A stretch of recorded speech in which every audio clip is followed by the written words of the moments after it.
Hello there faggots. Welcome to the 6th episode of Late News with Jacket. And today's topic is video games specifically. Let's begin. Raffledale. Person arrested following Starbreeze office raid. Wesley Inpool, deputy editor, said. It just got a lot worse for the embattled video game company Starbreeze, which has suffered a raid in its offices by Swedish authorities. The company behind the Payday franchise was raided Wednesday morning due to suspicion of insider trading, Swedish financial website Dagens Industry reports. Officials from the Swedish Economic Crime Authority were seen carrying away computers from Starbreeze's central Stockholm headquarters. A person was arrested, but authorities have yet to name them.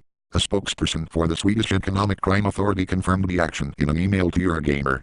In a tweet, it issued the following statement, translated for Eurogamer by a native Swedish speaker. The Swedish Economic Crime Authority has carried out a series of house searches regarding suspicion of insider trading at Starbreeze Studios. One of the searches was carried out at the offices of Starbreeze Studios in Stockholm.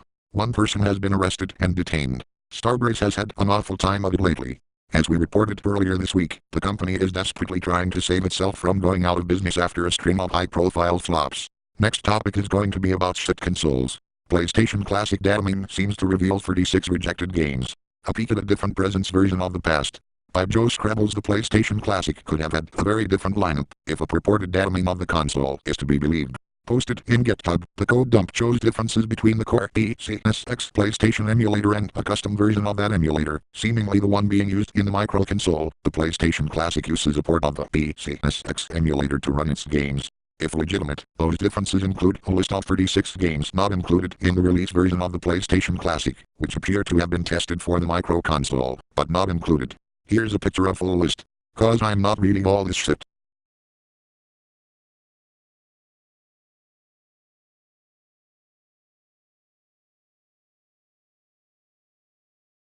Key next news is, with Epic Store in the way, Steam is finally feeling the heat. Over the years, people have pondered what a viable competitor to Steam's dominance would look like. Who would pull it off? What would be their silver bullet, capable of hobbling even Valve's game-slinging behemoth? Late last week, Valve announced that Steam will take a lesser cut of revenues from games that sell $10.50 million worth of copies and 25% for the former and 20% for the latter.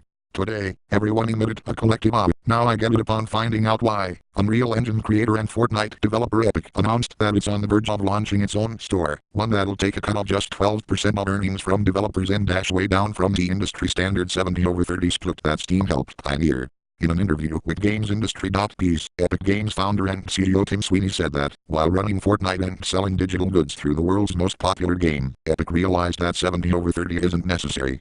In our analysis, stores charging 30% are marking up their costs by 300% to 400%, he said. But with developers receiving 88% of revenue and Epic receiving 12%, the store will be a profitable business for us. Well damn. Let's get to the other one. This one is interesting. Looks like there's a CTR Crash Team Racing Remaster green light. Tom Phillips, news editor, said. Cult Kart Racer CTR Crash Team Racing looks like it's making a comeback. Following the enormous success of the Crash Bandicoot and Same Trilogy remaster, it looks like publisher Activision will revisit kart racing spin-off CTR next. Earlier this week, dubious-sounding rumors began floating around Facebook of an announcement at this year's Game Awards, due to be held this week, at 1:30 a.m. UK time on Friday, the 7th of December. But then today, PlayStation Access presenter Holly Bennett teased the following photo on Twitter, of a pair of crash-colored Freud Ice, the kind you might hang on a car's rear-view mirror. Sliding into the Game Awards on 6/12, an accompanying message reads, Eurogamer understands this tease to be the real deal, and Activision will make its CTR remake official later this week. It's no Mario Kart, but it'll keep us busy until Nintendo hits the track next. Originally released for the PlayStation 1 in 1999, CTR Crash Team Racing was developed by Naughty Dog, which would later find greater fame with Uncharted and The Last of Us. As with Crash Bandicoot, CTR was a PlayStation exclusive. Crash's Trilogy Remaster launched on PlayStation 4 first before other platforms, so it'll be interesting to see if CTR HD follows the same pattern. Regardless, it makes sense why PlayStation Access has been sent a tease for it now. Activision declined to comment when contacted by Eurogamer. Raffledale. Let's get to something really interesting. Join us with a cup of coffee in the early hours of Friday for our live coverage of the Game Awards 2018. We're expecting a fair few surprises. Destiny 2's newest DLC embraces the grind even more. Today marks the release of the latest expansion for Destiny 2, a video game in which players travel through space trying to buy enough shaders to please Bobby Kotick. In the past, Destiny's expansions have followed a certain familiar rhythm. The Black Armory is very different. Rather than release individually priced expansions in Destiny 2's second year, developer Bungie is selling a $35 annual pass that will give you access to a regular stream of quests and other content. Sometimes that'll mean new activities and even new raids in one of those goes live on Friday but what it won't include is new story campaigns, the way that previous DLC expansions like Curse of Osiris and Warmind did. Given Destiny's reliance in replayable content and those campaigns' lack of replayability, the move makes a lot of sense, especially considering their cost to make. Black Armory is the first of 3 planned updates, and if you're under 600 power, like me, sitting pretty around 535, it won't immediately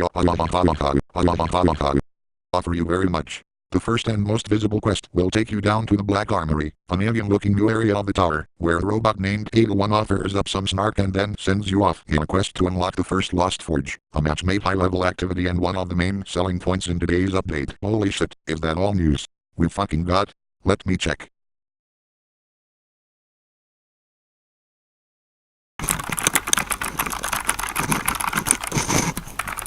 Yep, looks like it is. Goodbye faggots, I gotta go do your mom wrath of faggots.